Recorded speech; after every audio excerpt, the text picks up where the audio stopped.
Vanessa. Pagi, Pak. Pagi semua. Yuk.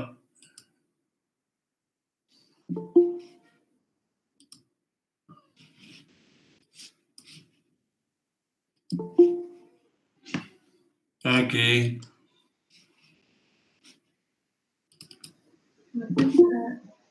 Yuk, pagi semua. Pagi Jaim.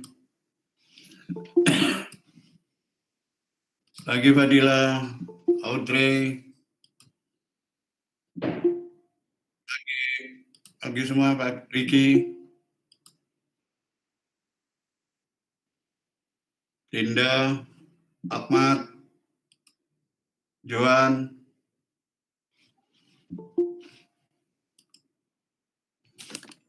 Ya. Nurnieva.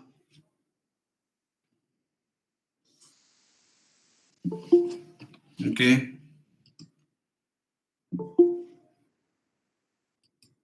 Ya, Elizabeth, Aurora, Grafta, Anita. Hadir, Pak. Yuk.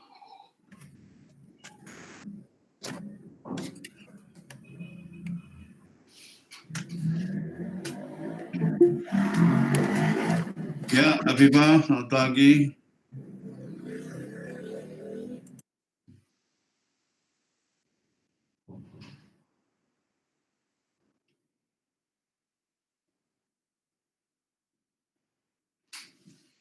Oke, udah 23, 25 kita mulai baca, silakan. Sekarang pun juga siapa yang mau baca Pancasila, silakan. Nah, catat dulu. Izin membacakan Pancasila, Pak. Siapa? Anita. Anita. Oke. Audrey, ya? Anita atau Audrey? Anita. Oke, Anita. Ya, silakan Anita. Pancasila. 1. Ketuhanan yang Maha Esa. 2. Kemanusiaan yang adil dan beradab. Ya. 3. Persatuan Indonesia. 4. Kerakyatan yang dipimpin oleh hikmat kebijaksanaan dalam permusyawaratan perwakilan. 5. Keadilan sosial bagi seluruh rakyat Indonesia. Baik. Semua pemuda? Siapa semua pemuda? Izin membaca Sumpah Pemuda, Pak. Yuk. Siapa? Runeva? Yuk. Iya, Pak. Silakan. Kami putra dan putri Indonesia mengaku bertumpah darah yang satu, tanah Indonesia. Kami putra dan putri Indonesia mengaku berbangsa yang satu, bangsa Indonesia. Kami putra dan putri Indonesia menjunjung bahasa persatuan bahasa Indonesia. Ya. Fotonya yang komplit. Saya akan foto ini. Munculin tuh ada kucing segala macam, siapa ini? Runeva, fotonya.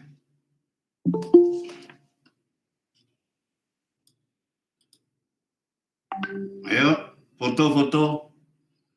Langsung videonya nih mau difoto.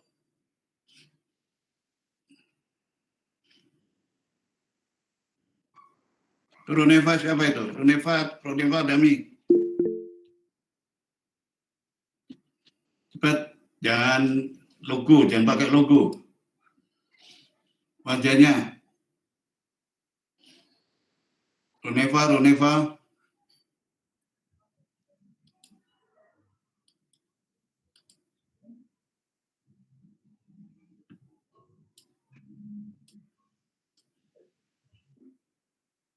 Itu Runeva masih. Audrey, Michael. Yuk, siapa yang berdoa deh? Itu video tolong diberi gambar yang bagus ya. Yuk, silakan. Siapa yang mau berdoa? Izin Pak untuk memimpin doa. Yuk, silakan. Untuk memulai perkuliahan pada pagi hari ini, berdoa menurut kepercayaan agama masing-masing, berdoa dimulai.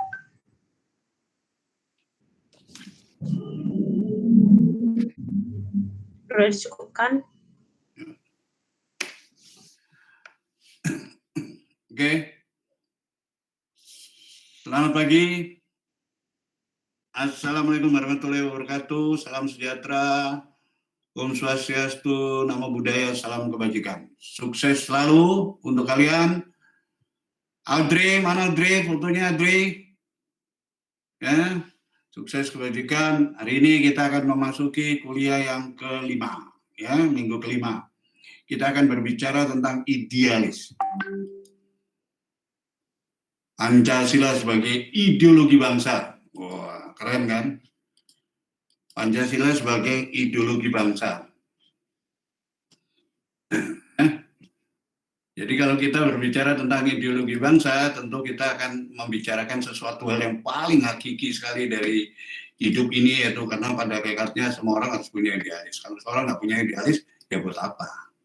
Ya, ini nggak usah hidup. Karena hidup itu harus punya idealis, ya. Nah, sini kita akan berbicara tentang idealis kita, yaitu Pancasila. Saya akan berbicara bagaimana kita harus mempunyai sikap. Idealis itu adalah juga sikap. Ya, kamu udah lihat kira-kira slide-nya? Udah? Sudah terlihat, Pak. Sudah, Pak. Udah. Udah terlihat slide-nya ya. Sudah. Kita berbicara dan seperti biasa kamu boleh tanya apa aja. Ya, kalau slide kamu udah bisa baca, tapi kalau ini kan kamu bisa ketemu saya begini jarang ya. Jadi diharapkan kamu memahami terhadap ideologi itu sendiri, apa sih ideologi, ya kan? Orang banyak berpikir bahwa idealis, yang kayak gimana idealis itu, ya? Idealis itu mahal, ya. Ayo, jangan di ini, waduh, udah mau di foto itu tadi kecil lagi, ya.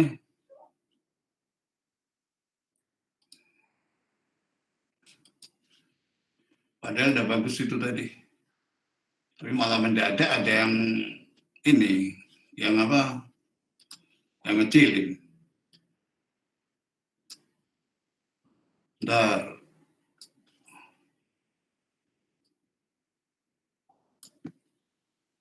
Oke, ya.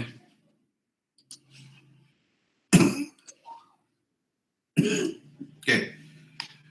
Di sini kita berbicara, apakah ideologi? Pancasila ideologi negara Indonesia, itu udah jelas. Apa sih yang disebut dengan ideologi? Banyak orang ngomong, oh gue orang idealis. Emang lu tahu idealis itu apa? Gue punya prinsip. Emang kau tahu prinsip itu apa? Nggak gampang ketika kita berbicara ideologi ketika jejak rekam hidup kita nggak karu-karuan. Seorang idealis itu adalah konkret, berani mengatakan ya pada kebenaran, tidak pada ketidakbenaran. Walaupun dia profesor, walaupun dia doktor, belum tentu, yaitu idealis. Nggak kurang sekarang orang yang profesor, doktor, yang nggak karu-karuan. Ya, bukan saya sombong, saya sering diundang webinar kemarin, hari Oktober ini, kemarin kamu ikut kuliah Pancasila secara umum ya? Betul? Betul, Pak. Ya, bersamaan tanggal itu adalah jam, kalau nggak salah kamu 13.30. Saya jam 13 sampai jam 5 memberikan webinar tentang permasalahan kredit bermasalah dalam operasional perbankan. Jadi para pesertanya adalah eksekutif perbankan semua. Jumlahnya ada kurang lebih 50 orang. Ya. Saya diundang untuk berbicara selama 4 jam dari jam 13 sampai jam 5. Kemudian hari Jumat siang saya diundang masalah kepailitan. Saya berbicara kepailitan. Hari Minggu sebelumnya saya berbicara tentang GCG. Nah, nanti GCG itu penting gitu, bagaimana tata kelola pemerintahan, dan saya sudah kirim semua bahan webinar itu kepada jurusan kalian. Mereka juga salut, terima kasih Pak Gatot masih sempat aktif gitu. Ya kebetulan aja banyak yang ngundang. Ya. Jadi di sini saya berbicara tentang ideologi. Idealis berbicara tentang sesuatu seorang pemimpin. Apa sih yang disebut pemimpin? Ya, seorang pemimpin harus punya idealis. Ideologi berasal dari kata ide, gagasan, konsep, cita-cita. Pengertian dasarnya logos, ilmu ide dari bahasa Yunani, eidos. Di samping itu ada iden, yaitu melihat.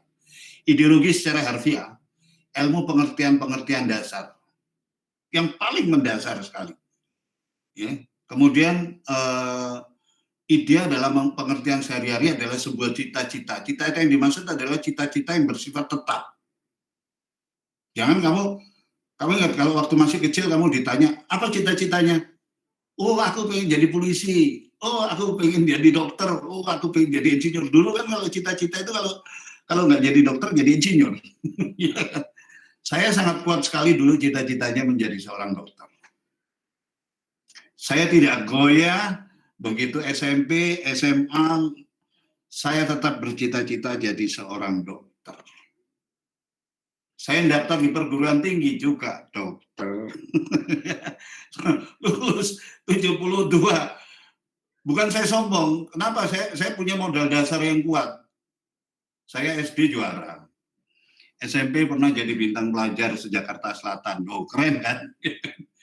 SMA di sekolah saya adalah sekolah favorit. Anaknya Harto aja nggak masuk di SMA 6. Bambang Tri tesnya nggak lulus di SMA 6. Akhirnya ke SMA 11. Ya. Jadi saya buka pada waktu itu memang kalau seorang juara, seorang pinter itu kadang-kadang egonya gede. Saya merasakan sekali, ya. Orang merasa dirinya pinter itu hati-hati, ya. Bukan kalau merasa dirinya pinter harus hati-hati, tapi orang pinter sendiri itu juga harus hati-hati. Kamu di atas langit masih ada langit. Saya tes psikologi dulu di sekolah saya SMA 6 itu dites. Ya, kalau kamu daftar kemana nanti? Kedokteran. Berapa besar kemungkinan kamu diterima? Wah, kamu bisa kemana-mana ini. Padahal aslinya saya seniman. Saya pernah mewakili SMA 6 lomba melukis, menang. Ya kan? Lomba catur, menang. Nah, tapi apa yang terjadi? tahun 72 saya lulus, saya mendaftar sampai tahun 75, 3 tahun berturut-turut saya gagal masuk kedokteran. Betapa itu memukul keangkuhan saya misalnya, saya memukul kedirian saya, ego saya, sehingga saya nyaris berteriak pada Tuhan. Saya nggak percaya dengan tes psikologi apapun. Mengapa Tuhan? Begitu keinginanku untuk masuk kedokteran, tapi Kau telah menggagalkan aku. Saya menjadi marah pada diri saya sendiri, saya menjadi marah pada Tuhan dan siapapun yang saya anggap bahwa kenapa saya gagal. Teman saya yang bukan juara, ya, yang biasa aja, prestasinya biasa aja itu, tahu nggak? Diterima di UI. Terus satu lagi juga yang biasa aja diterima di UNER. Dulu bisa daftar kemana-mana. Dulu zaman saya itu hari ini daftar ke UGM, 5 hari lagi kamu daftar ke UNER bisa. Jadi ada yang diterima di UGM, dokter. Teman saya, jadi saya pikir kayaknya lo dulu apa gitu loh, batin saya gitu loh. Sampai sekarang tetap dokter dia. Gitu loh. Sampai sekarang tetap dokter lah, saya sudah menjelajah kemana-mana gitu. Saya udah titel saya macam-macam. Nah, itu membuat sakit. Ini idealis yang, apakah kemudian idealis saya terkikis? Tidak. Dulu tes kedokteran itu mempunyai nilai yang tinggi. Orang yang dites kedokteran, kamu misalnya ke UI, daftar di kedokteran. Tesnya 2 kali. Begitu tes pertama kamu lulus, maka kamu mengikuti tes kedua. Tes pertama itu berarti kamu sudah diterima di UI. Tes kedua saya selalu gagal di tes kedua. Saya dioper. Dulu kalau orang kedokteran itu kalau tes pertama dia udah lulus berarti diterima. Maka dia begitu gagal di tes kedua, dia dioper ke jurusan-jurusan yang kurang peminatnya. 2 kali saya di UI dioper ke matematik dan fisika. Di UGM ke peternakan. Coba. peternakan sama kehutanan begini fakultasnya Jokowi. Di UNER juga gitu. Saya pikir ngapain gue pengen jadi dokter suruh ngurusi ternak. Ngapain gue suruh, akhirnya 3 kali berturut-turut juga saya gagal. Maka yang terakhir tahun 374 ya, saya daftar di UGM. Ini 3 kali berturut-turut. Berarti saya 3 perguruan tinggi yang saya tes 3 berturut-turut adalah UI, UGM, UNER. Udah nggak ada lagi. Saya nggak daftar kemana-mana lagi. Ya, akhirnya begitu terakhir saya tes di UGM sambil nunggu pengumuman. Aku udahlah. Saya pernah kuliah di arsitek dulu daripada nganggur kata ayah saya. Tapi lancar aja arsitek kalau lulus itu ya. Jadi saya juga punya sarjana muda arsitek. Begitu jalan-jalan saya di UGM habis tes itu saya ketemu kampus namanya UPN. Ini kampus apa nih? Ini kampus unik nih, punyanya Hankam gitu kan. Saya udah putus asa, ternyata pengumuman saya keluar juga, aduh saya nggak diterima lagi, udah 3 kali. Akhirnya saya jalan-jalan di UPN, di situ saya daftar aja, iseng-iseng berhadiah. Saya daftar, di situ kebetulan saya pas datang itu di kelompok BTM. BTM itu adalah GTM, jadi geologi minyak tambang. Kebetulan di Kulti itu adalah 3 fakultas. Ada pertanian, kimia, saya nggak datengin. Ekonomi ada, kemudian ada apalagi fakultas apa, saya nggak datang. Saya kebetulan ketiga itu di situ ada minyak, tambang, geologi. Saya ngeliat aja gitu. Terus akhirnya emasnya ini kemudian saya tahu dia asisten saya. Dia tanya, "Dek, mau daftar jurusan apa?" Saya kan bingung, udah kepala udah rasanya gila, gue kayaknya nggak kuliah apa nih, nggak boleh kayaknya Tuhan nih gue kuliah di kedokteran ini, ngapain ini ya. Apa jawaban saya pada waktu itu? Mas, kuliah yang cepet kaya mana Mas? Dari geologinya tapi saya tanya, Mas, yang kuliah cepet kaya mana Mas? Wah, dia sambil mungkin setengah marah tapi dia nggak marah betul. Kamu itu mau sekolah atau mau main-main atau mau sekolah? Enggak Mas, serius ya Mas. Ya udah kamu pilih yang mana aja ini gitu. Ya udahlah, saya ambil minyak aja Mas. Ambil minyak. Begitu minyak saya terakhir masih lari ke Jakarta untuk sarjana muda arsitektur tadi kan saya sampai. Nah, akhirnya udah saya kuliah. Padahal saya pikir nggak taunya lancar, padahal setengah mati sulitnya di situ, ketemu matematik lah, mesin lah, itu teknologi segala macam, dan itu sudah mulai acara lagi hidup susah, orang tua saya juga sudah mulai sakit ya, ayah saya, dia kebetulan beruntung bahwa Tuhan memberi saya bekal itu bisa gambar, akhirnya itu yang saya cari. Kebetulan saya kuliah di Jogja adalah kota seniman, itu luar biasa sekali, saya banyak belajar, saya jalan-jalan, saya menyerap apa sih yang namanya seni itu. Ternyata sekolah di minyak lancar. Di kemudian hari sudah saya dewasa, saya diingatkan oleh istri dan anak saya, istri dan ibu saya terutama. Ketika saya, bagaimana ibu saya melihat sedih saya ketika saya diterima di kedokteran, padahal kedokteran itu adalah idealis saya. Saya pengen jadi dokter. Kata ibu saya apa? Kata istri saya apa? Saya cerita sama istri saya gimana kegagalan saya dulu. Istri saya dan ibu saya kok sama bahasanya. Sekarang kamu dulu pengen di kedokteran. Sekarang coba lihat, berapa titelmu? Berapa gelarmu? Kalau kamu dulu yang namanya masuk kedokteran, kamu cuma berbicara pada satu jurusan yaitu dokter. Kamu nasihatin orang dalam hal kesehatan aja, kedokteran. Coba sekarang, orang-orang yang datang ke kamu saya kan sama aja punya pasien dan punya klien. Coba, sekarang kamu bisa menasihati di bidang perminyakan, di bidang ekonomi, di bidang perbankan, di bidang hukum, di bidang lingkungan. Bukankah itu lebih hebat dari sekedar kamu memberi nasihat? Apakah kamu nggak tahu bahwa Tuhan itu mempunyai rencana yang lain? baru mata saya terbuka. Sekarang saya bisa memberi konsultasi pada bidang-bidang itu. Kalau saya dulu dokter, ya cuma dokter. Dan saya tengok teman saya dulu yang saya iri, wah dia berhasil masuk ke dokteran pada biasa. Ya dokter, ya cuma jadi dokter, ya udah selesai hidupnya. Jadi di situ ternyata idealis di bawah sadar kita bahwa saya dulu hanya ingin memberi pertolongan pada orang. Tapi kan Tuhan tahu memberi pertolongan itu tidak hanya di bidang kesehatan, dari sektor apapun. Itulah ideologi yang tertanam dalam diri kamu. Kalau kamu kuatkan terus, itu akan terwujud. Baru sadar saya. Dan saya akhirnya, ya Tuhan, ternyata grand design kamu tuh saya tidak tahu. Luar biasa grand design Tuhan itu. Sehingga sampai sekarang teman saya udah pensiun jadi dokter. Saya masih lucu-lucunya. Saya masih bisa ketawa-ketawa, masih lucu-lucunya. Kemana-mana. Bisa ngobrol santai ayam atau santai kambing.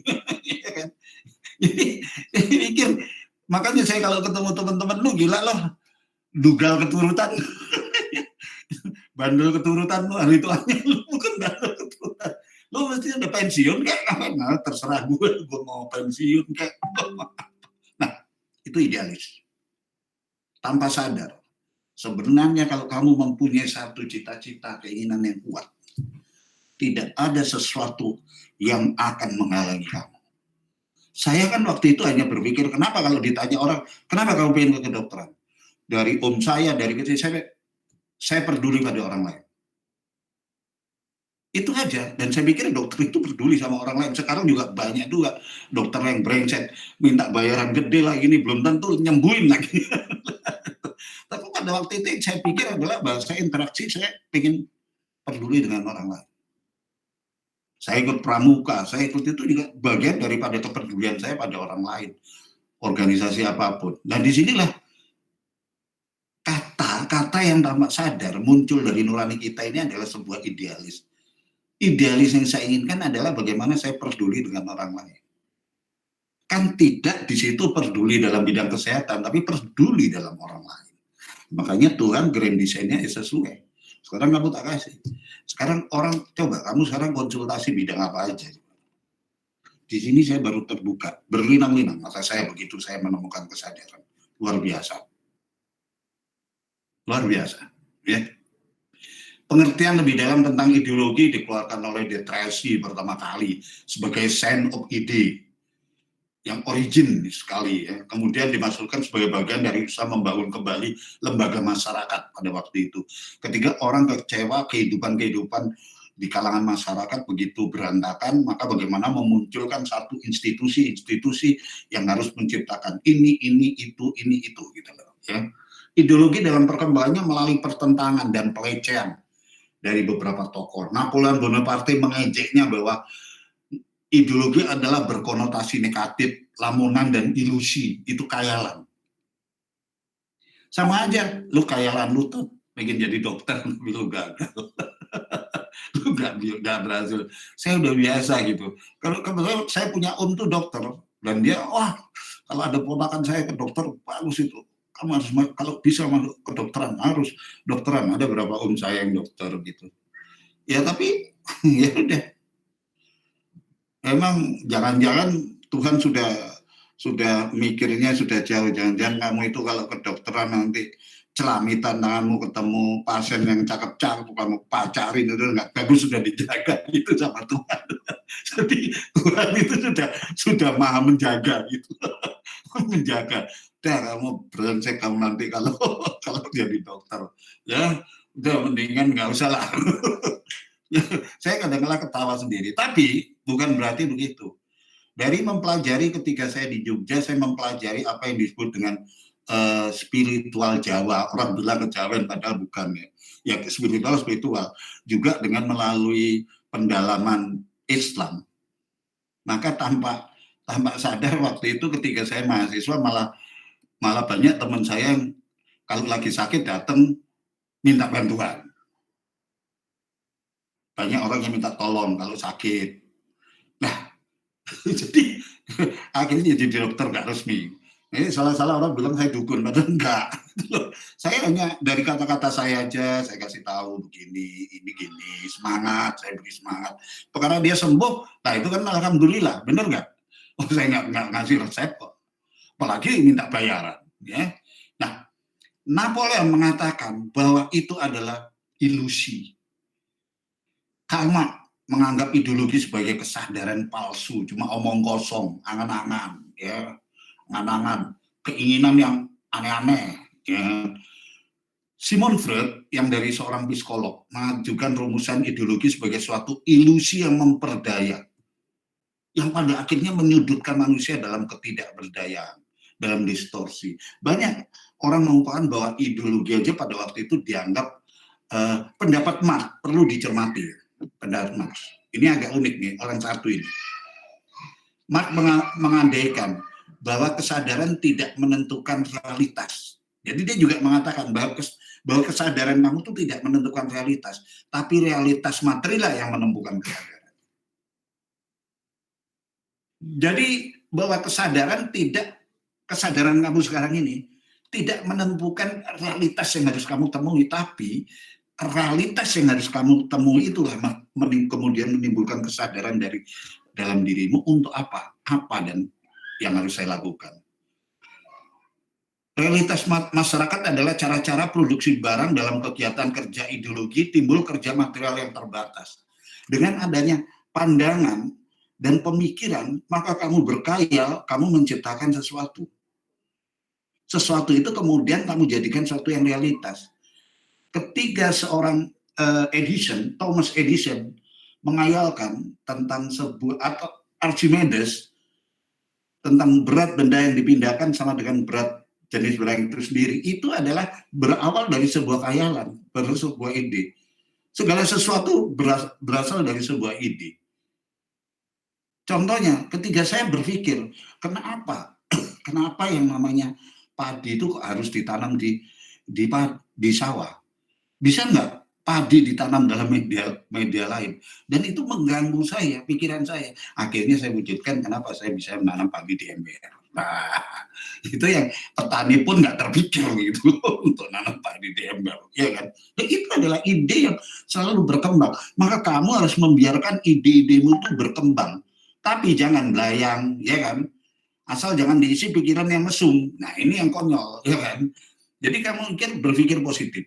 Antitesisnya dari Marx adalah, jadi Marx itu mengajarkan bahwa tesis dari dialektika material yang dikembangkan adalah masyarakat agraris yang di dalamnya kaum feodal, pemilik tanah sebagai kelas penguasa, petani penggarap sebagai kaum yang tertindas.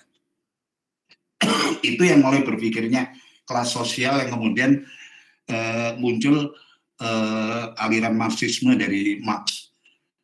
Karena dia berpikir orang ada ide menciptakan sesuatu dalam wujud yang realis adalah tanaman agraris. Maka sesungguhnya orang yang mempunyai ide itu adalah pengusaha karena dia punya tanah, punya ini, dan yang penggarapnya itu adalah orang yang tertindas. Jadi antitesisnya adalah masyarakat kapital, di mana orang yang menguasai tanah juga dia yang menyelenggarakan dan dia menguasai monopoli.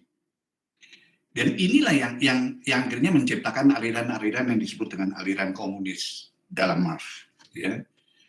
Tokoh lain berpendapat, Martin Schleyer, ideologi sebagai sistem kepercayaan. Bisa jadi ideologi adalah sekumpulan kepercayaan dan penolakan yang diungkapkan dalam bentuk pernyataan yang bernilai yang dirancang untuk melayani dasar-dasar permanen.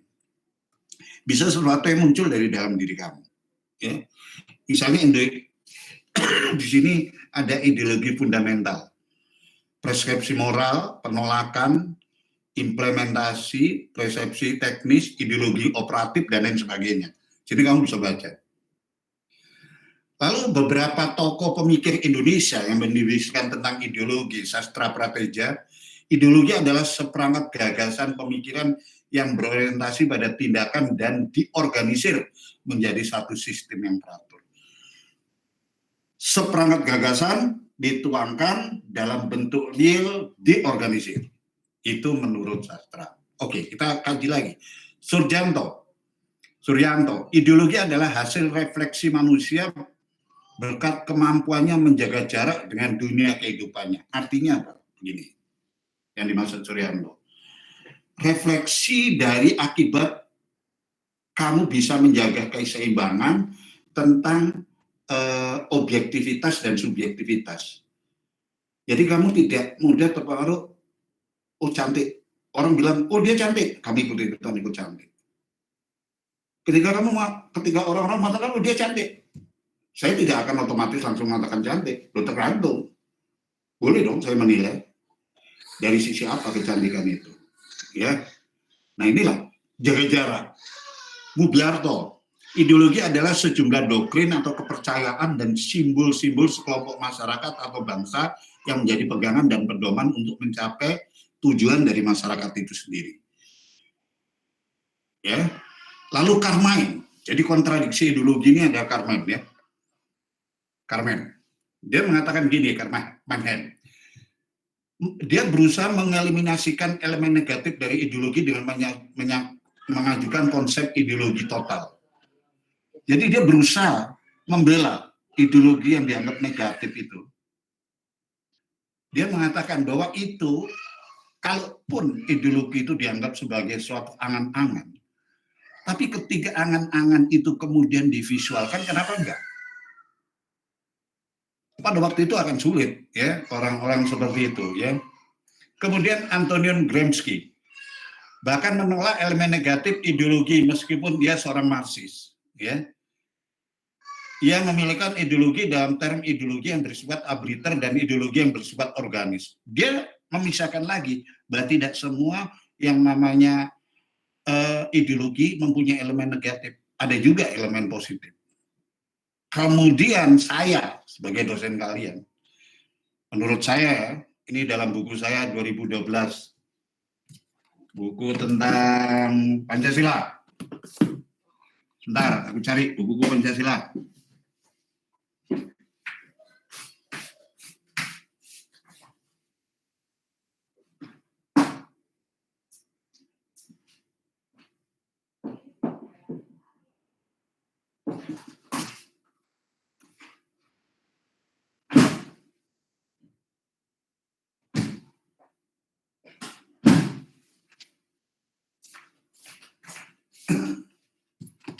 Saya itu kalau diminta jadi dosen, saya mesti buat buku. Saya nggak mau cuma begitu aja. Nggak semua dosen kan? Nggak semua dosen kalian juga buat buku. Ya, dosen kalian kan memakai buku sudah pedoman yang ditentukan oleh STAN. Belum tentu buku itu hasil aplikasi. Kalau saya kan hasil aplikasi. Menurut saya, ideologi adalah suatu gagasan yang muncul dari dalam diri. Dari totalitas satuan kedirian dalam diri atas dasar pemahaman proses kehidupan. Karena kamu dalam hidup itu berproses, ya, dalam interaksinya dengan lingkungan yang bersifat dinamis. Itu adalah ideologi. Jadi ada proses dalam diri kamu, totalitas satuan kedirian. Apa yang dimaksud dengan satuan kedirian? Mungkin saya pernah mengatakan sama kamu. Satuan kedirian adalah totalitas yang ada di dalam diri setiap manusia yang terdiri dari 3 unsur, yaitu akal pikiran, perasaan, kemauan, atau nafsu. 3 unsur ini selalu ada dalam diri manusia. Idealis tidak akan lepas dari 3 unsur itu. Totalitas. Mana coba? Bukan saya sombong. Dunia internasional mengatakan nggak? Ngomong soal adanya alat pola pikir, pikiran, perasaan, dan kemauan. Karl Marx, Napoleon, bahkan seorang profesor tadi juga mengatakan begitu. Karena apa? Saya mempelajari itu dari interaksi yang ada gitu.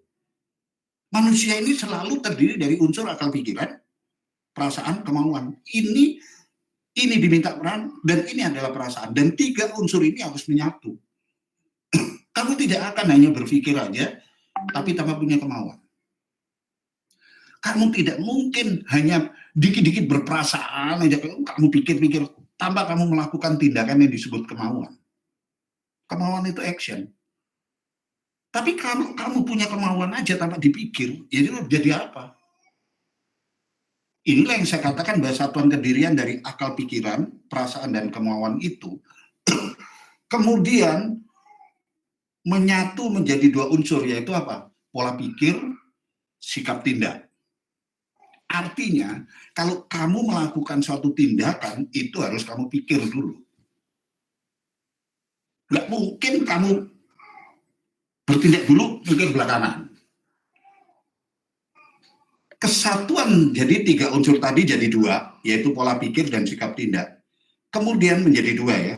2 ini kemudian melebur menjadi apa yang dimaksud dengan kepribadian. Jadi kepribadian kamu sesungguhnya tergantung dari pola pikir kamu, akal pikiran, perasaan, dan kemauan kamu.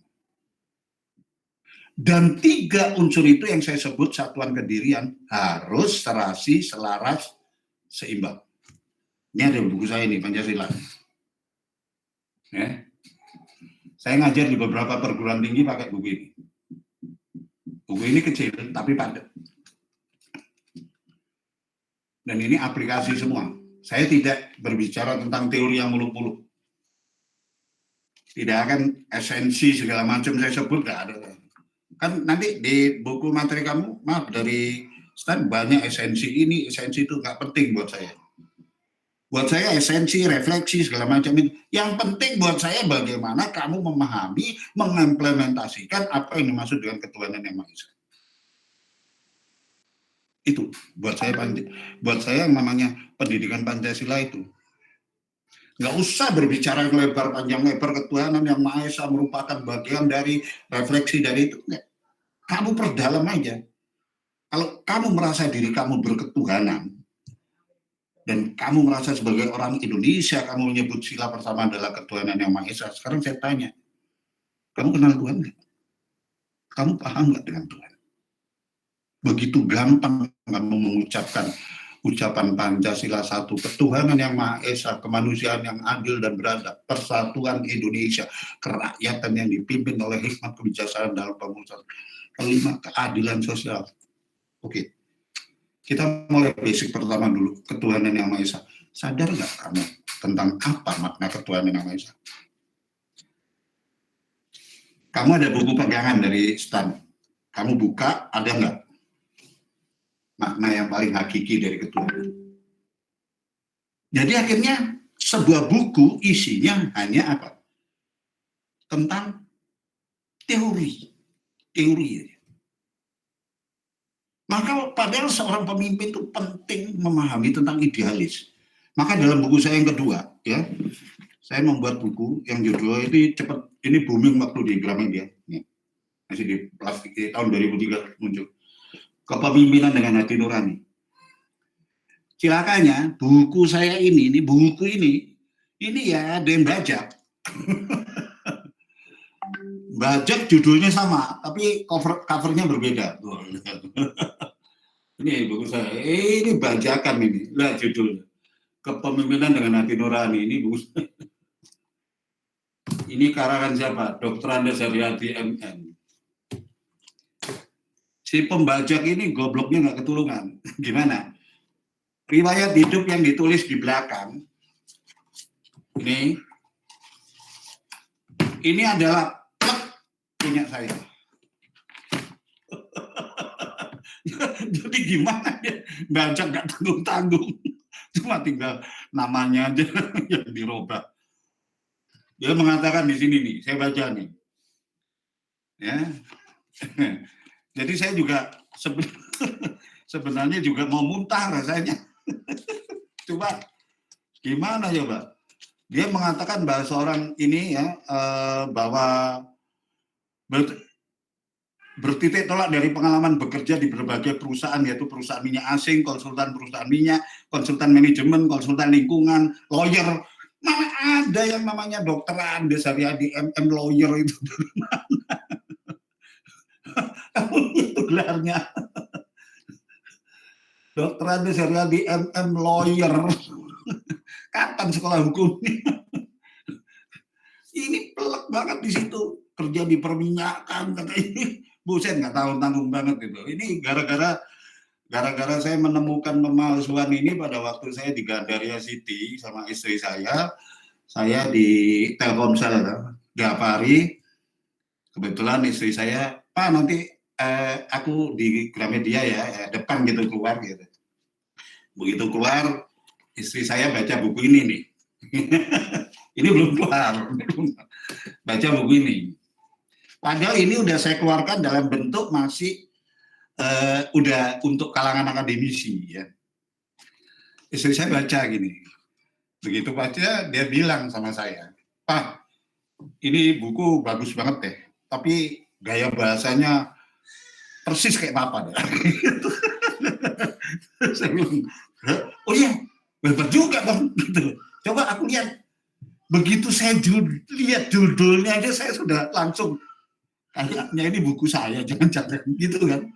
Begitu saya baca dari halaman pertama sampai halaman akhir, saya sebagai orang Surabaya kira mico aja, ini kurang ajar. Gitu.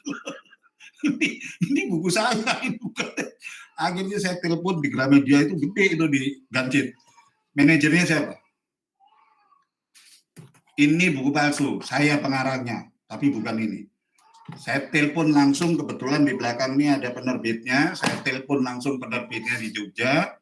Kebetulan yang ngambil adalah penerbitnya, yang pegang, yang nelponnya. Begitu saya ngomong-ngomong, Mas kenal dengan pengarang buku Kepemimpinan dengan Hati Nurani?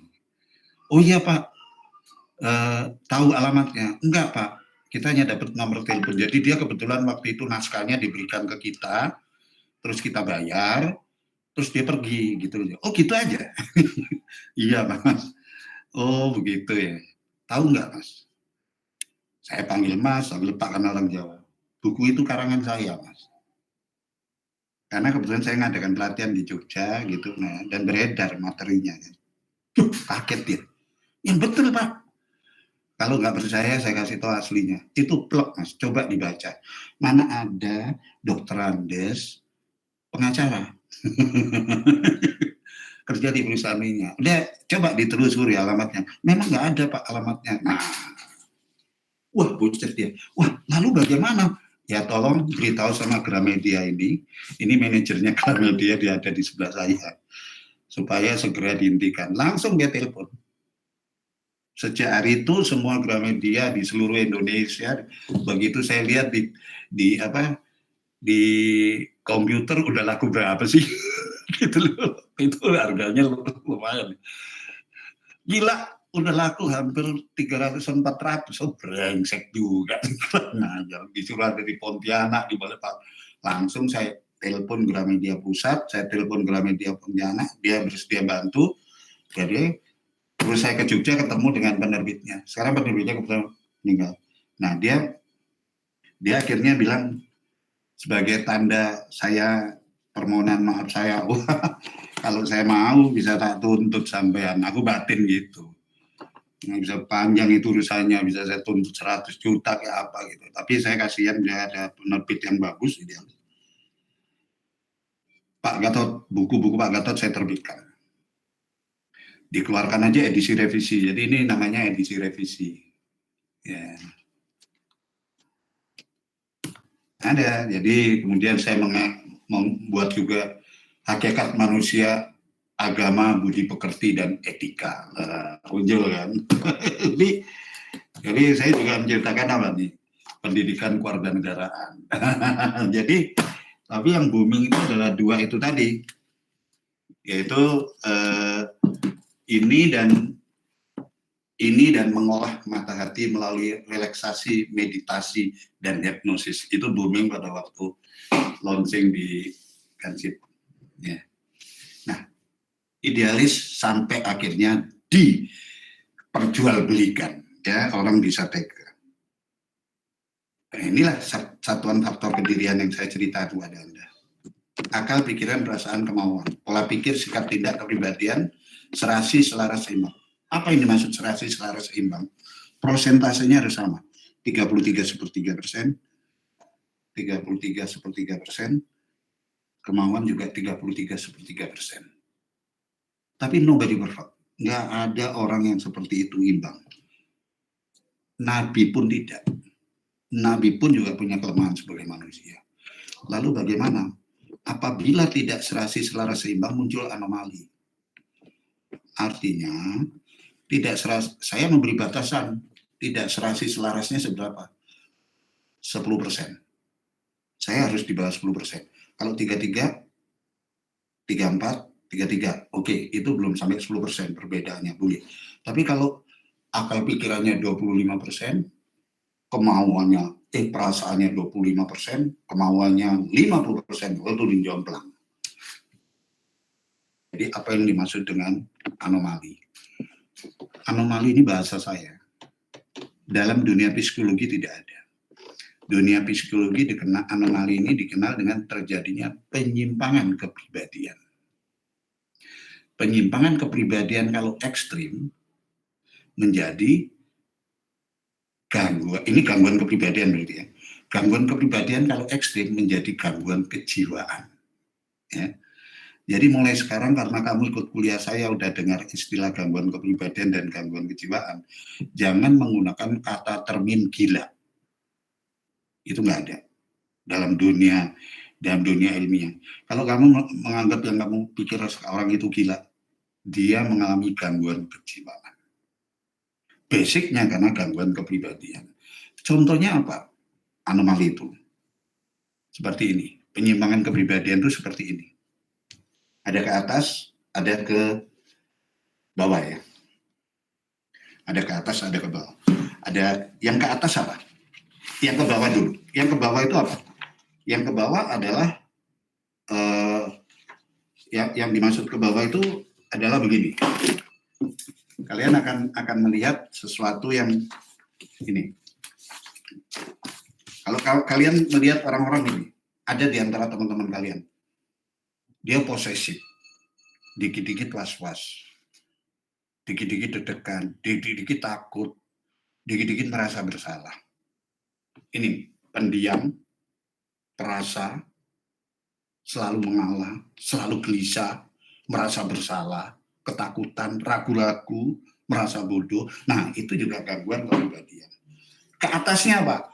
Merasa paling pandai, paling cerdik, paling pintar, paling sombong, paling emosional, pemarah. Itu juga gangguan kepribadian. Jadi di antara teman kamu pasti ada. Mungkin suatu ketika kamu punya teman yang kalau ngobrol dengan kamu, iya gue yang salah emang. Nah, dia dikit-dikit nyalain dirinya sendiri. Ada itu teman-teman kamu gitu. Tapi sebaiknya teman kamu juga ada. Omongan lu gak ada yang benar, pokoknya gue yang benar. Itu ada. Itu gangguan kepribadian. Gangguan kepribadian yang paling khas itu yaitu adalah kalau naik mobil diserobot sama motor banyak banget nyelip, wah seolah-olah dia penting. Gitu loh. Apalagi kalau kamu kenalan waktu pertama kali, ya. Waktu pertama kali dengan teman-teman baru masuk, kamu kenalan ke Joko dengan Nining, salaman, senyum. Begitu Joko melihat senyumnya Nining, terus dia tiba-tiba, wah kelihatannya Nining naksir nih sama gue. Itu juga termasuk GR, itu ya termasuk gangguan kepribadian. Hal-hal seperti inilah yang paling harus dihindari. Inilah yang mengganggu gangguan kepribadian yang akhirnya menimbulkan saling tumpang tindih di antara ideologi, idealis. Napoleon mikirkan nggak ini? Enggak. Karl Marx mikirkan ini? Enggak. Mereka selalu berpikir tentang pemikiran dia.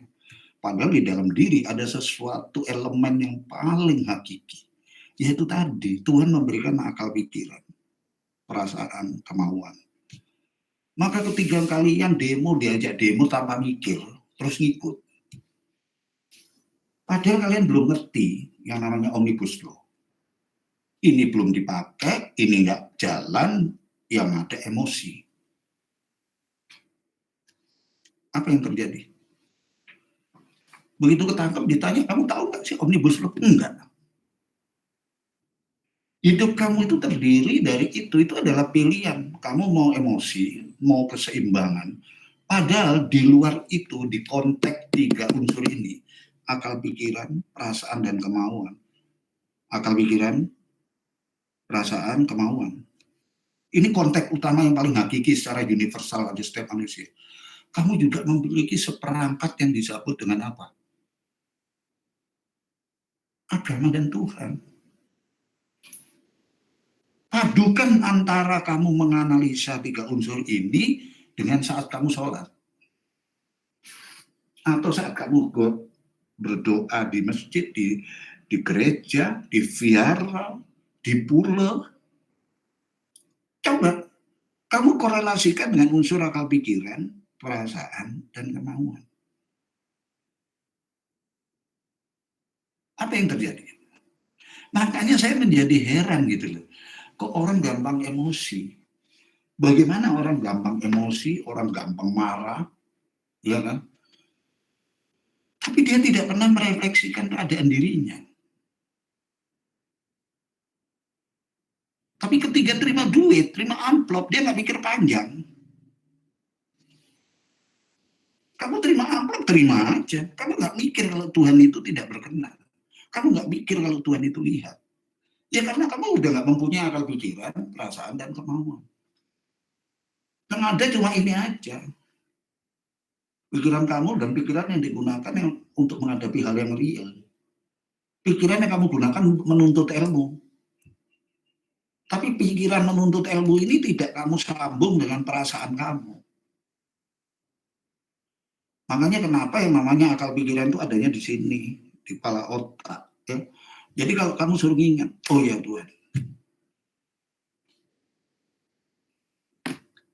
inilah idealis sesungguhnya. Inilah yang membentuk Indonesia menjadi satu. Inilah yang membentuk Indonesia tidak terpisahkan. Karena orang-orang yang dulu berpikir tentang bagaimana menjadi sesuatu. Coba sekarang refleksi kekuatan kedirian tadi. Siapa saya? Tanyakan pada dirimu, siapa saya? Apa yang ada di dalam diri saya?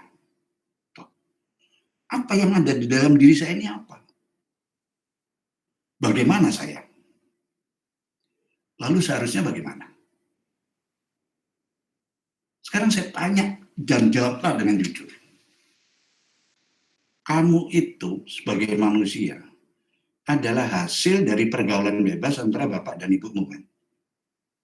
Pergaulan bebas yang dilegalisir. Artinya sah secara hukum. Kamu produk dari kedua orang tuamu, bokap, nyokap. Apa betul hanya itu? Apa betul kamu murni produk dari bapak dan ibu? Apa betul kamu adalah anak dari bapak dan ibu? Jawab. Ada yang bisa jawab?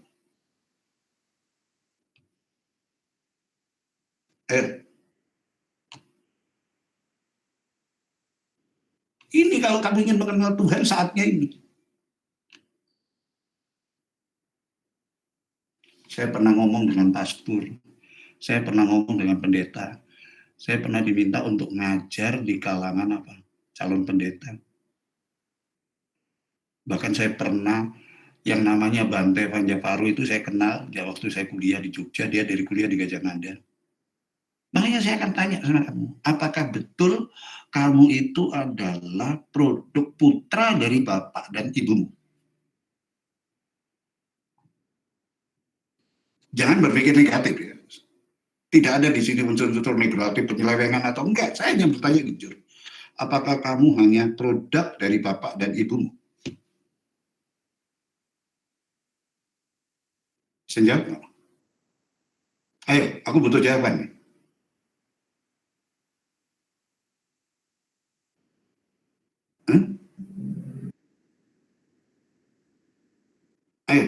Ayo dong.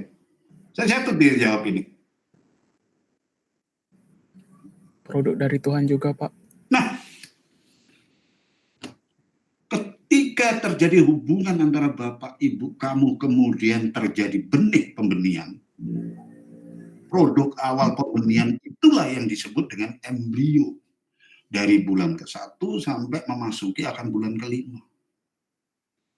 Daging nempel pada dinding rahim akibat dari bertemunya bibit bapak kalian. Yang hanya kecil, yang kemudian membesar. tetap berbentuk daging. Daging ini makin membesar, memasuki minggu kelima. Ya, menuju minggu ke-10 itu bernama zigot. Membesar.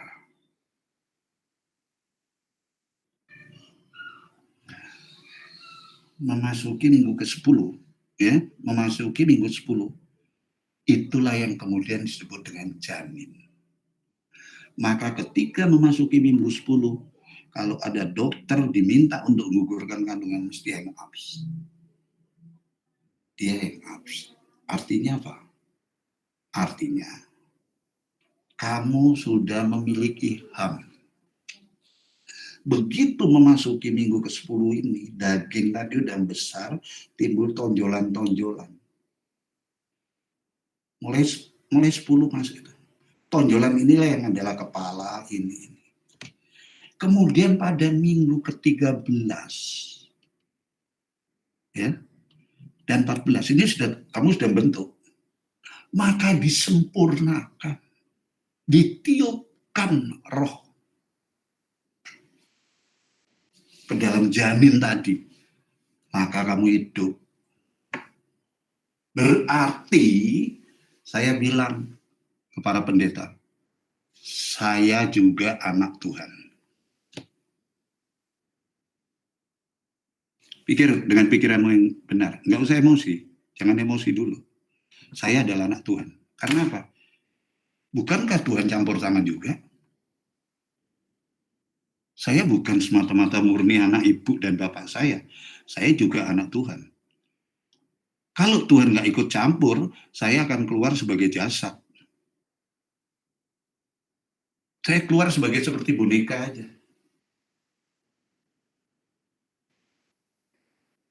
Iya. Bukankah ketika masuk bulan 10 sudah ada tonjolan-tonjolan tangan terbentuk, dan minggu ke-10, 11, 12, kebetulan minggu ke-13, 14 akan ditiupkan, saya nggak ditiupkan, Tuhan nggak ikut campur. Maka yang terjadi apa? Sampai minggu 14, 15 saya nggak akan hidup. Maka terjadi apa? Kematian di dalam rahim.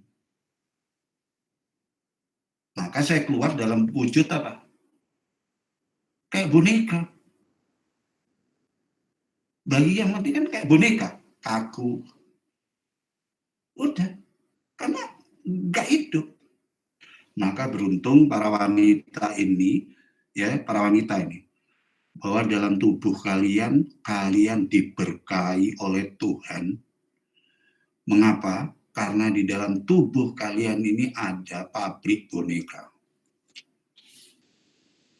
Laki-laki nggak akan bisa. Coba.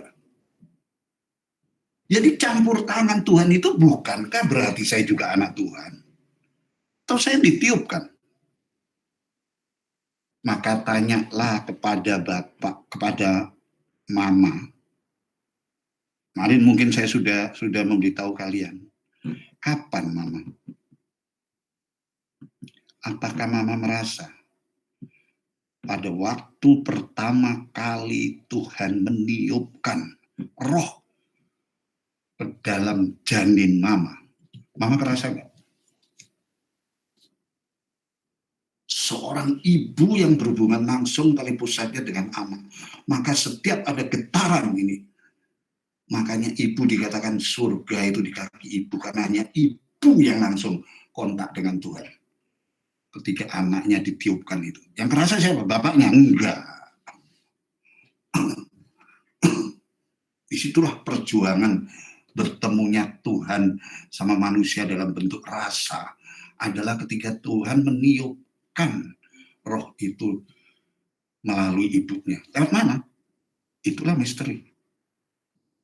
Makanya saya katakan, kalau kamu nanti mendekati minggu-minggu itu, cobalah kalau kalian nanti menjadi seorang ibu, banyak berdoa. Kamu rasakan dengan penuh perasaan kehamilanmu. Sampai kamu merasakan detik-detik ketika Tuhan meniupkan itu. Kau akan menemukan Lailatul Qadar.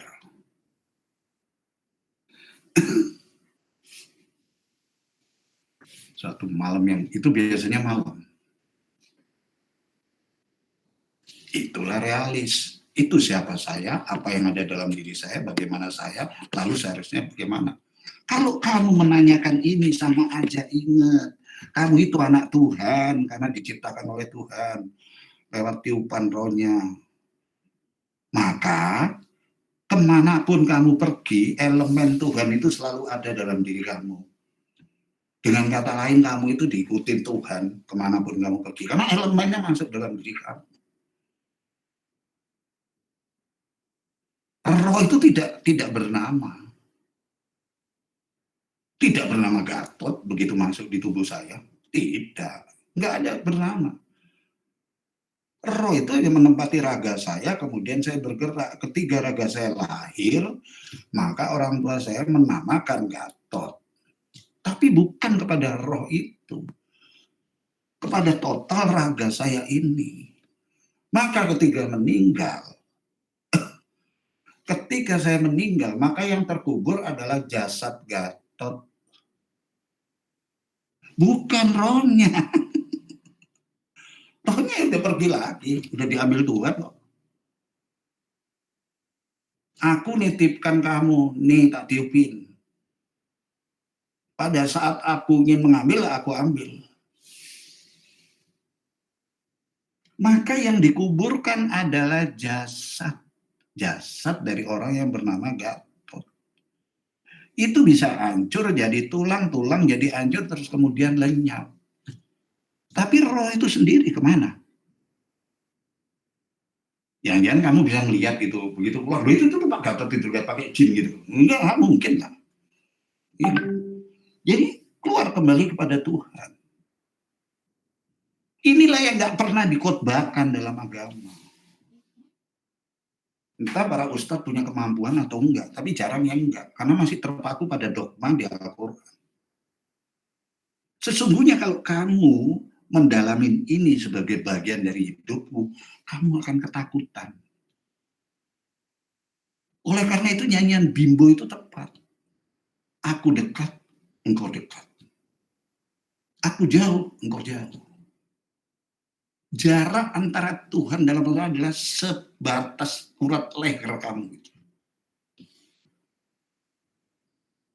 Maka kalau kamu menyadari hal tersebut, bahwa kamu adalah anak Tuhan karena elemen Tuhan itu masuk dalam diri kamu, berarti tindak kamu harus terjaga. Jangan membuat sesuatu yang menyakitkan Tuhan. Khotbah itu harusnya. Nggak khotbah itu jelek-jelekan sana, ngafirkan orang, ngafirkan ini aja yang sepele di khotbah itu. Jangan kamu membuat Tuhan itu marah. Tuhan tersinggung. Karena udah jelas, kamu adalah bagian dari elemen Tuhan. Kamu anak Tuhan. Maka kamu hidup di dunia adalah menjalankan perintah Tuhan. Oh, yang menciptakan Tuhan kok. Terus ngapain kamu maki-maki orang lain?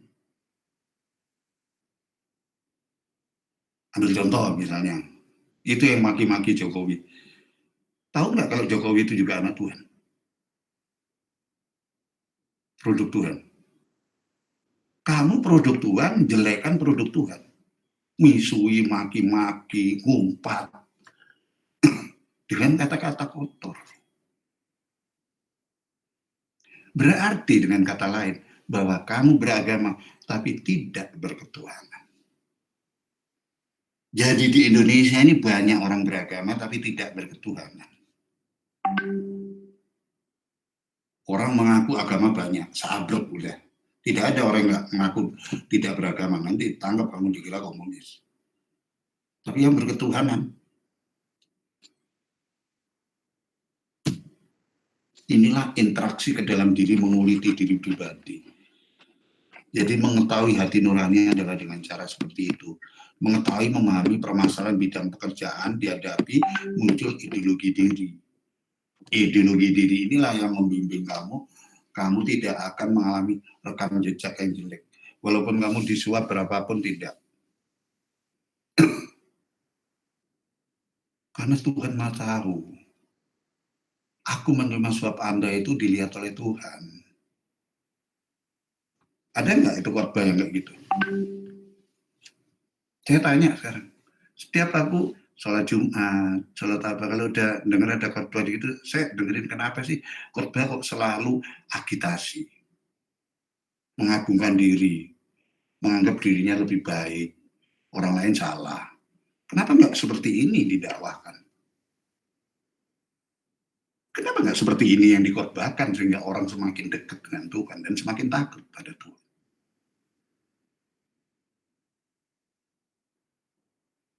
Ini berkaitan dengan manusia. Saya kalau diminta khotbah, sederhana judulnya. Saya masih ingat pertama kali saya jadi penceramah itu yang membuat saya juga kaget dulu. Judulnya apa? Saya pakai judul pertama kali. Rahasia di balik Ihdina Siratal Mustaqim. Udah gitu saya judulnya ngenteng-ngenteng aja. Apa? Rahasia di balik Bismillah.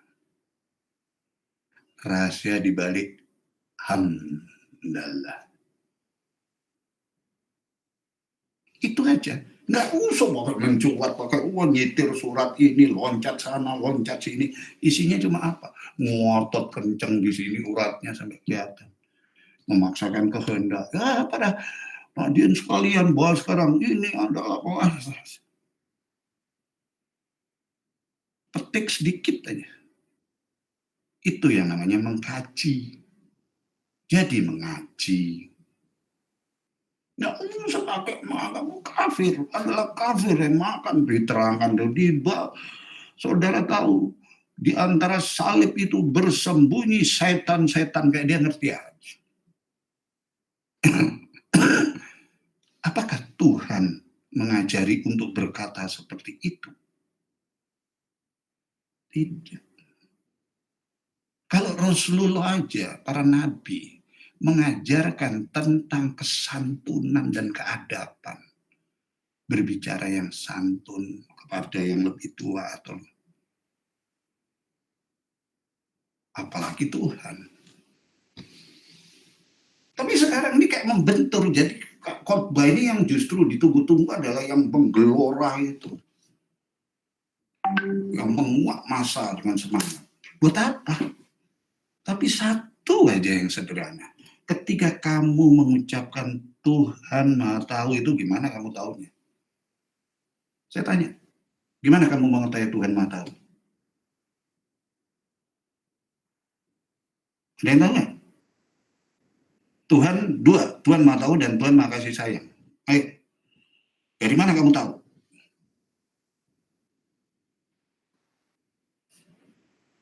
Jadi udah saya keterangan itu, coba saya minta deh keterangannya. Dari mana kamu tahu bahwa Tuhan itu Maha Tahu dan Maha Kasih Sayang? Coba saya diberitahu.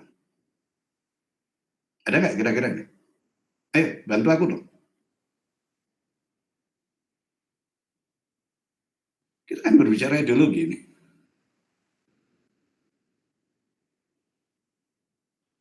Ngerti? Tuhan itu Maha Tahu. Kamu kan setiap saat ngomong kan, Tuhan itu Maha Tahu. Iya, kayak gimana Maha Tahunya?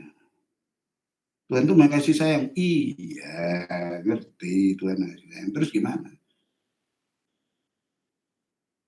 Masa nggak ada? Dari mana kamu tahu Tuhan Maha Tahu dan ada Pak di Al-Quran? Itu berhenti berarti. Nggak akan berkembang kamu.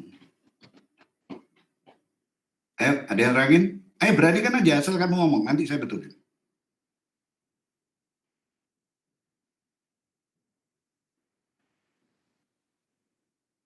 Berat kan? Tapi kamu setiap saat ngomong itu. Tuhan Maha Tahu. Inilah yang saya maksudkan ke kamu, bagaimana kamu belajar setiap pengertian Tuhan Maha Besar itu betul-betul meresap dalam diri kamu. Kalau kamu mengatakan Tuhan Maha Tahu, itu juga kamu harus betul-betul meresap bahwa Tuhan itu Maha Tahu. Apa Tuhan Maha Tahu itu Tuhan punya CCTV di mana-mana? Kamu lupa dengan keterangan saya tadi. bahwa kita adalah anak Tuhan. Ada elemen Tuhan yang masuk dalam diri kita. Dan elemen Tuhan itu sama, yaitu roh. Kamu ditiupkan roh nih. Roh ini adalah putih. Udah, tinggal orang tua kamu yang membentuk. Ini adalah partikel-partikel Tuhan yang ditiupkan pada kamu. Dan ini sama, ditiupkan pada orang lain. Jadi dengan kata lain, sesuatu dalam diri saya adalah sama dengan sesuatu dalam diri kamu. Karena sama-sama ditiupkan oleh Tuhan tadi. Yang ditiupkan itu sama kok. Kan elemen-elemen Tuhan, partikel-partikel dari Tuhan. Ya kan Ustadz gak akan nerangin setengah muter kalau tidak ngerti. Karena sesuatu dalam diri kamu sama dengan sesuatu dalam diri saya. Ya. Jadi sesuatu dalam dirinya Suta sama dengan sesuatu dalam dirinya Grapta, sama dalam dirinya Asyar, ya, sama dalam dirinya Al-Safan, Anissa, atau Rara, Nurariza, kan sama.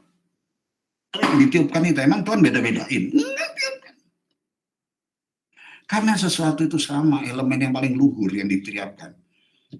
Maka sesungguhnya ketika saya membenci si Siti Nurhaliza, atau saya membenci Dinda Esti, maka sesungguhnya saya membenci diri saya sendiri. Karena sesuatu sama. Sekaligus saya membenci Tuhan karena sama, elemen itu ada pada Tuhan. Itulah Tuhan Maha Tahu. Itu definisi yang paling jelas dari Tuhan Maha Tahu. Bukan karena Tuhan memiliki CCTV. Ya. Kalau saya menyayangi kamu, berarti sesungguhnya saya juga menyayangi diri saya. Dan saya juga menyayangi Tuhan. Maka Tuhan Maha kasih sayang. Sederhana. Sederhana kan? Sederhana saya menerangkan tentang Tuhan Maha Tahu itu kayak gimana. Ada lagi yang kamu mungkin kamu ingkari gitu, apa yang kamu anggap wah nggak gitu Pak Gatot, lah terus kayak gimana? Menurut, nah biasanya orang-orang terus larinya ke Al-Quran. Menurut surat ini ayat ini adalah ngerti, aku nggak usah diterangin, aku juga baca kayak gitu. Tapi hakikat yang terkandung dari bacaan itu apa? Jangan sekedar kamu baca terus dengan suara yang bagus, akhirnya kamu ikut musabaqah tilawatil Quran. Percuma kamu baca bagus kalau kamu nggak dong. Nggak ngerti maknanya. Ketika saya tadi sebelum mulai kuliah ya, jam tadi kita mulai jam berapa gitu? 7:30 ya. Jam 7 saya di sini udah surat 2. Coba kamu baca dalam surat 2 itu, Tuhan berilah rezeki, ya. Rezeki kamu kirim yang ada di langit maupun yang di bumi. Bukan di langit itu dibiukkan gitu, bukan. Bukan di bumi itu dirangkul sama Tuhan terus dikasih ke saya, bukan. Hakikatnya yang ada itu adalah ada pertalian saya dengan Tuhan. Bahwa sesungguhnya sesuatu dalam diri itu sama dengan sesuatu dalam dirimu. Maka ketika kamu baik, kamu sungguh-sungguh, maka aku yang ada di atas sana pun tahu bahwa kamu sungguh-sungguh mencari rezeki dengan cara yang benar. Bahkan sesama manusia tahu yang ada di bumi, gitu loh. Jadi antara vertikal dan horizontal hakikatnya. Karena kamu sama, sesuatu dalam diri kamu sama dengan orang lain. Orang lain yang benar-benar berpikir positif tentang ketuhanan, tahu persis bahwa kamu itu juga sungguh-sungguh. Maka kamu bisa dibukakan pintu hatinya, bisa jadi lewat dia memberi kemudahan. Tapi dalam hal Tuhan, Tuhan itu mendengar dan tentu pasti mengabulkan. Kemudian dia membuat relasi. Misalnya kamu ketemu A, ya. A ini memberi kemudahan, kamu memberikan rezeki kamu. Tapi sesungguhnya ini adalah refleksi daripada Tuhan yang kemudian mengirim garis kepada A, berikan rezeki itu pada dia. Makanya dikenal konsep segitiga siku-siku, ya. Segitiga siku-siku itu udah jelas. Segitiga siku-siku kan, kalau kita berpikir segitiga siku-siku kan seperti ini.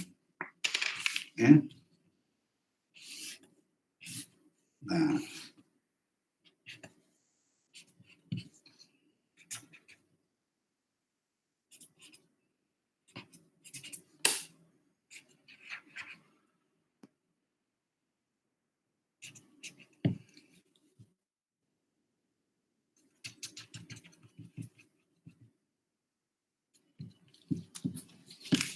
ini lihat nih. Segitiga siku-siku ini lihat. Ya, kelihatan nggak? Kelihatan? Terlihat, Pak.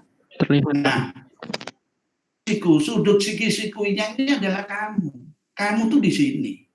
Tuhan ini. Ini orang lain. Coba kalau ini diputar. Yang berubah kan ini kan. Ini membuat lingkaran kan. Begitu kan. Tapi ini dengan ini kan tetap kan. Nah, kamu pegang ini. Ini. Yang dimuter kan ini. Inilah interaksi dengan orang lain. Jadi sama aja kalau saya bantu kamu, kamu sakit, kemudian saya bisa menyembuhkan. Saya ini menyembuhkan ini. Ini sesungguhnya bukan karena saya sakti bisa menyembuhkan ini. Tidak. Permohonan saya ke sini, maka ini mengirim ke sini. Maka sembuhlah kamu. Inilah interaksi antara tadi. Sama-sama elemen tadi yang ditiupkan oleh Tuhan. Nah, dari Pak Kiai atau Ustadz yang gini. Itu adalah luhur. Itulah konsep pertama kalau kamu memperkenalkan diri itu ke anakmu. Maka kalau kamu sudah kenal dengan konsep ini, hubungan antara Tuhan, sesama dan ini, kamu akan ketakutan di sini. Karena bagaimanapun setiap kamu melangkah, ini itu akan terus berhubungan. Ini tidak akan putus. Ini puncaknya, ini segitiganya. Ini yang diputer, gitu. Tapi ini kan tetap. Ini udah terkunci. Ini yang diputer. Yang diputer tuh ini. Ini yang diputer itu ini. Ya. Ini udah, ini yang diputer. Ini udah terpaku ini Tuhan. Kalau orang sudah sampai mendalam kayak gitu, maka ketika aku membenci kamu, sesungguhnya aku membenci diriku dan aku membenci Tuhan. Itulah yang membuat saya sadar. Ketika saya tidak diterima kedokteran, oh Tuhan mah tahu apa yang saya inginkan. Makanya saya tidak pernah yang namanya ragu apakah saya dapat pensiun atau enggak. Saya enggak jadi pegawai negeri. Apakah hidup saya nanti susah? Enggak ada. Besok makan apa? Jauh lah gitu. Karena itu tadi, konsep itu tadi saya percaya. Ketika saya memberikan sesuatu pada orang lain, maka ketika kamu memberikan sesuatu pada orang lain dalam konteks ini, jangan mikirkan surga. Surga itu hilangkan dulu, surga neraka ini nggak penting. Yang penting itu adalah bagaimana kamu menjalankan perintah Tuhan. Ketika kamu memberikan, kamu ngasih duit seoblok ini, tumpukan sekian, duit jauh ono. Jangan mikir, waduh aku dapat pahala, seperti ini masuk surga. Aduh. Surga neraka itu bukan urusan kamu, itu urusan Tuhan. Idealis tidak mengatakan seperti itu. Ya. Jadi jangan sekali-kali kamu sampai terjebak dengan hal-hal yang seperti itu. Kalau kamu sampai terjebak dengan hal-hal seperti itu, maka sesungguhnya kamu adalah tersesat.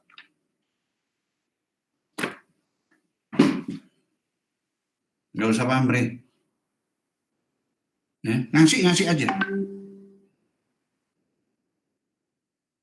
Jangan hitung-hitungan. Ya. Wah, rugi saya loh. Lawan konsepnya sudah jelas kok ini. Oh, konsepnya sudah jelas. Allah Allah, saya, orang lain. Itu termasuk orang tua kamu, saudara kamu. Jadi ketika kita tidak kemudian berpikir yang aneh-aneh ya, makanya di sini akhirnya ideologi itu ada dua, maka dikaitkan dengan Pancasila. Ideologi Indonesia itu ada dua, ideologi tertutup dan ideologi terbuka. Apa yang dimaksud dengan ideologi tertutup? Ideologi tertutup adalah suatu sistem pemikiran yang bukan merupakan cita-cita yang sudah hidup dalam masyarakat. Jadi gampangnya gini, dalam satu kelas terkumpul 50 orang. Maka kita bikin ideologi bangsa. Kalau yang dinamakan ideologi terbuka itu adalah semua yang hadir di kelas itu menyuarakan pendapatnya. Ini loh hasil galian nurani hati saya. Itu terbuka. Kalau tertutup, dibentuk panitia dari yang di dalam kelas tadi yang beranggotakan 10 orang. Nah ini yang membentuk ideologi. Bikin bentuk undang-undang dasar lah. Pancasila kan nggak dibentuk seperti itu. BPUPKI itu kan cuma memfasilitasi, tapi ketika Soekarno mengucapkan, dia juga nggak menganggap bahwa dirinya yang membentuk Pancasila. Ini sila-sila ini adalah tumbuh di dalam semua anggota di dalam kelas itu tadi. Inilah yang dimaksud terbuka. Kalau tertutup, hanya 10 orang tadi, ya sudah yang lainnya nggak ngerti, kecuali sudah jadi dilempar. Maka dengan sebagai ideologi terbuka, tidak tertutup kemungkinan Pancasila itu mendapat sentuhan, dalam arti bukan dirubah ya. Contohnya, kita dalam menganut paham demokrasi, tapi kamu nggak cocok dengan demokrasi di luar, nggak ada, Indonesia bukan negara demokrasi gitu. Banyak orang ahli-ahli yang sok tahu kita liberal ini. Dalam Pancasila ada nggak sih demokrasi? Coba sila keberapa demokrasi? Sila keempat, Pak. Nah, keempat. Apakah itu persis seperti demokrasi Amerika? Tidak, Pak. Nah, tidak. Padahal demokrasi cuma satu di dunia. Jadi kita menganut paham demokrasi, tapi sorry, bukan demokrasi berdasarkan pengetahuan di Barat, tapi demokrasi yang muncul dari dalam diri manusia Indonesia sendiri. Yaitu apa? Musyawarah mufakat. Nggak ada kongres di Amerika itu pakai musyawarah mufakat. Adanya adalah pemerintah dan oposisi, Demokrat dan Republik. Yang satu ngomong ini didebat sama yang lain. Karena itu oposisi dan pemerintah. Tapi kita mengenal musyawarah mufakat. Itu demokrasi ala Indonesia. Ada nggak keadilan sosial? Ada, sila kelima. Keadilan sosial bagi seluruh rakyat Indonesia. Bukan keadilan sosial bagi kulit putih aja di Amerika, kulit hitam nggak dikubris. Nggak ada itu. Keadilan sosial bagi seluruh rakyat Indonesia. Kan tanya lagi misalnya. Tapi kalau kamu tanyakan ada nggak kemanusiaan di tempat lain? Nggak ada.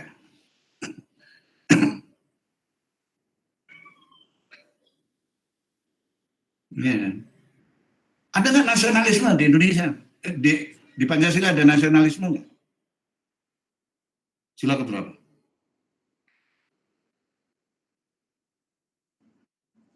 Sila ketiga, Pak. Nah iya. Apakah itu nasionalisme gaya Barat?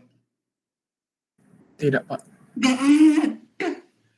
Nggak ada persatuan Indonesia. Buktinya Jerman aja pecah, Jerman Barat, Jerman Timur, Korea Utara, Korea Selatan. Jazirah Arab sudah berubah jadi negara macam-macam. Iran, Irak, malah sekarang mau baik sama Australia. Eropa jadi berapa negara? Yang tadinya cuma kerajaan Inggris, Prancis, Italia. Ya. Dari mana? Tapi Indonesia, persatuan Indonesia.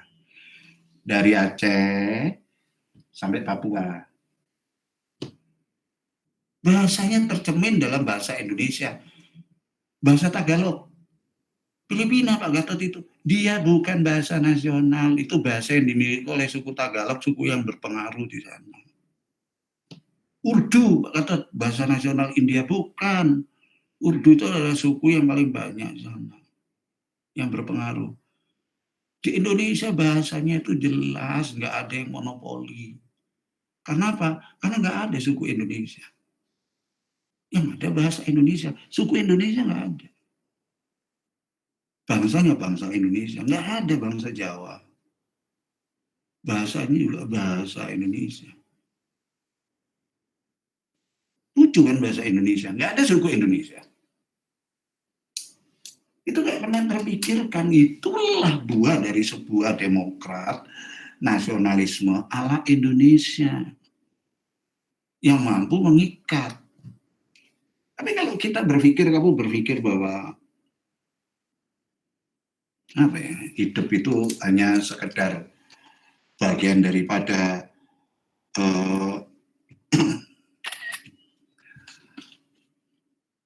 cuma celoteh mimpi. Siapa bilang mimpi? Makanya kita ini adalah bangsa yang besar. Kok tahu Pak Gatot bangsa yang besar? Iya, bangsa yang besar. Contohnya apa? Nah kita di zaman ya. Di zaman orang belum bisa apa-apa, kita sudah bisa bangun Candi Borobudur. Islam belum muncul. Terus coba kamu selidiki Borobudur bangunnya kayak gimana setelah mati. Coba ini aja dianalisa dalam bangunnya Borobudur itu kayak apa.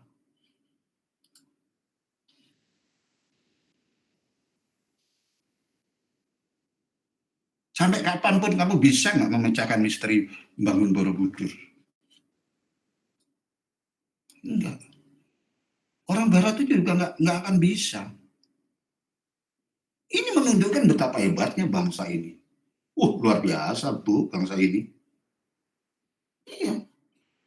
Dia bisa mengetahui nuraninya, ideologi tertutup. Ciri khas ideologi tertutup.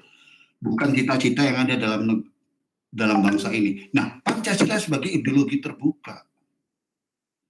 Sebagai suatu ideologi terbuka, Pancasila memiliki dimensi idealistis. Di sini ditupas dimensi normatif.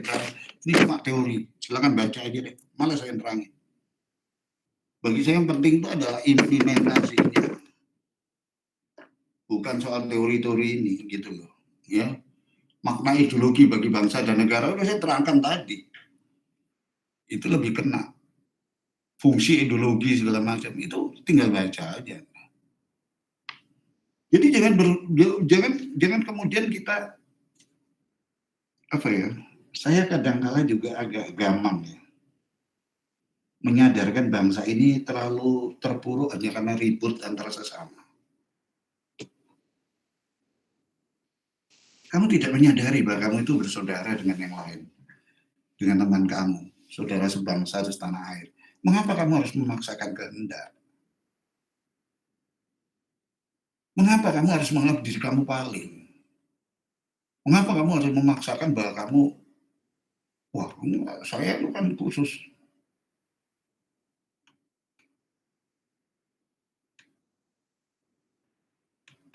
Nah, inilah yang kira-kira harus menjadi perhatian kamu ya, bahwa bangsa ini, maaf saya minum dulu ya, bahwa bangsa ini sebenarnya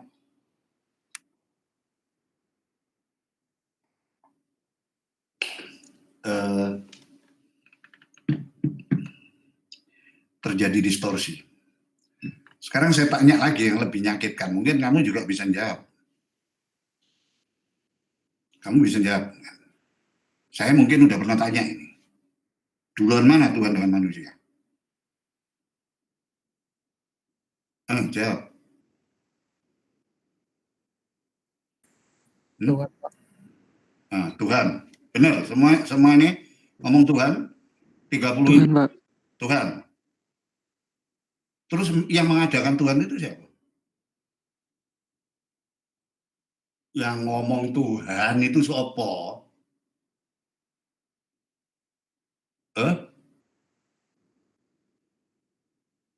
Sapa sing pertama kali ngomong ana Tuhan itu sapa? Menungso kan? Gimana? Kamu kok jadi bolak-balik? Manusia kan yang mengatakan pertama kali ada itu. Coba kalau dari pertama kali manusia nggak ngomong Tuhan tuh kira-kira Tuhan ada nggak? Nggak usah ngomong Tuhan, lu meneng. Andai kata kamu lahir di hutan, ya, dari kecil kamu dikatakan bahwa yang namanya sendok itu adalah seko, mungkin sampai gede kamu akan menganggap sendok itu seko.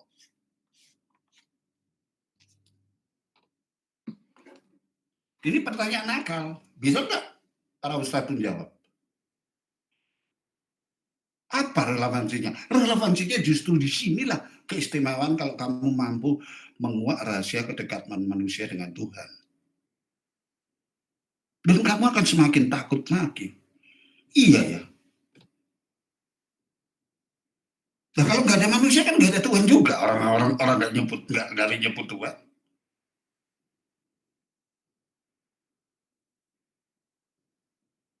Kalau kamu disuruh milih duluan mana Pak, kata telur dengan ayam, gampang itu.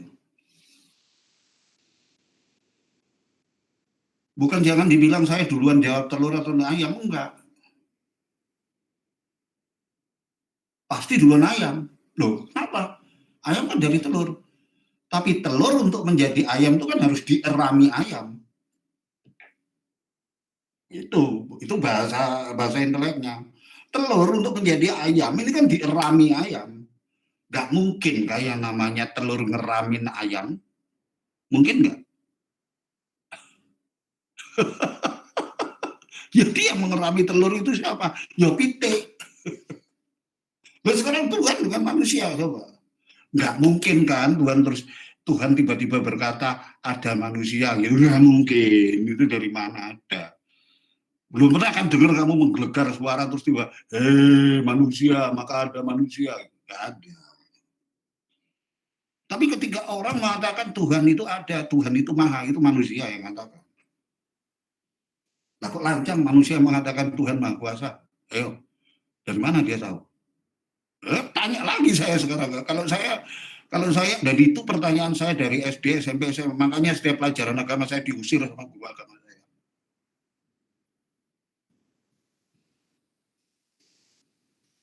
Saya mulai sadar tuh kelas 5, kelas 6 itu SMP, pokoknya ada anak pelajaran saya mesti saya bukan diusir suruh keluar, enggak. Halus, caranya halus. Biar ibu atau bapak gini, misalnya ibu-ibu yang gurunya agama, Tot kamu sini ya, ya Bu, ada Tot bisa nggak bantu ibu, ya Bu, tolong ibu dibeliin ini ya, gini, wah, oh iya, disuruh beli kok sama guru ya seneng kok. Berangkat balik-balik udah bubar pelajaran agamanya. Itu sering kali ya, lama-lama jengkel saya gitu. Wah sentimen ini berarti aku diusir ini gitu loh. Ibu kenapa sih Bu? Lah itu bayangin nggak mana ada 5 kelas 6 SD 4 itu loh. Kelas 4 itu udah kritis ya. 5 6 SD tua kau nih. Nah kamu kalau ada pelajaran kamu tanyanya yang aneh-aneh gitu loh. Ya sudah Bu, kalau gitu kalau nggak boleh tanya ya saya nggak tanya. Udah SMP lebih kritis lagi. SMA wis judek guru nih. Wis tak umbar gitu judek aku dhewe ya judek. Aku takon gurune ora iso jawab kok ya wis aku meneng ae gitu. Padahal aku sering jadi ketua kelas gitu. Yes aku ngerti lah akan mesake guruku. Kadang-kadang guruku ngomong kalau di SMA kan dekat dengan guru. Kamu jangan macam-macam loh, jangan tanya soal agama enggak Pak. Udah saya diem aja Pak. Udah terserah Bapak nerangin opo kayak gitu. Jadi saya kalau di SMA wis sakarepmu kon nerangno apa wis aku tak ngrungokno ngono wis tak catet ngono mulai ulangan yo apa ngono betul. Jadi gurunya paham. Terus gak diusir lagi kalau di SMA. Diusir, oh saya itu paling dekat kok dengan guru kok bisa bercanda kok. Oh sampai reunian sampai gede ini juga kalau reunian dengan guru itu ada guru SMP yang cantik gitu guru itu ngajar matematika paling pelajaran paling susah itu. Guru namanya Bu Nur, itu bapaknya tokoh P3 dulu, tokoh Muhammadiyah itu. gurunya cantik loh, pakai kebaya lagi kalau itu. Itu reunian, ya udah tua, udah sepuh gitu, ya masih cakep aja gitu, putih, orangnya cakep gitu loh. Itu kalau reunian mesti apa? Pokoknya aku sih mata Gatot. Dia pernah 2 kali jadi wali kelas saya dan saya jadi bintang pelajar. Aku top kesin mata aku. Ibu, ngomong Jawa, ngomong Jawa. Terus kalau udah reunian, cipika-cipiki, yang lain pada protes kan murid itu udah gede nih, udah punya anak. Cipika-cipiki aku karo guru ini, saya lihatnya mau protes, Pak Bunur ini loh. Yang dicipika-cipiki cuma Gatot aja kok kita enggak. Ya udah baris, akhirnya baris semua cipika-cipiki. saya kan sampai sekarang untuk beliau masih hidup. Tapi ya sering ngobrol ya kadang-kadang kalau saya, Bu, udah Bu, gimana Bu? Kadang saya bercanda. Lawang pernah saya disuruh datang itu gini. Tot, ya Bu, kamu besok ke rumah ya. Kenapa Bu? Nemenin les, kamu jadi asisten saya. Oke, sekarang kita tutup. Kalau kamu kurang puas nanya nanti di ini ya. Silakan ditutup. Siapa berdoa?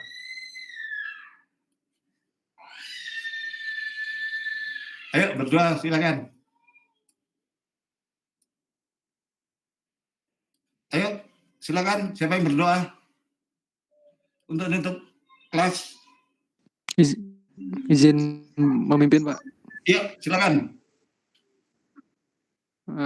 Untuk mengakhiri sesi perkuliahan hari ini, ya. Sama bersatu. Ya. Berdoa dicukupkan. Ya, makasih. Oke, jadi sekarang kita sudahi dan saya juga akan lapor ya ke portal. Oke, sukses. Selamat. Kamu paling tidak adalah berpikir selalu positif, ya. Oke, terima kasih. Selamat pagi. Terima kasih.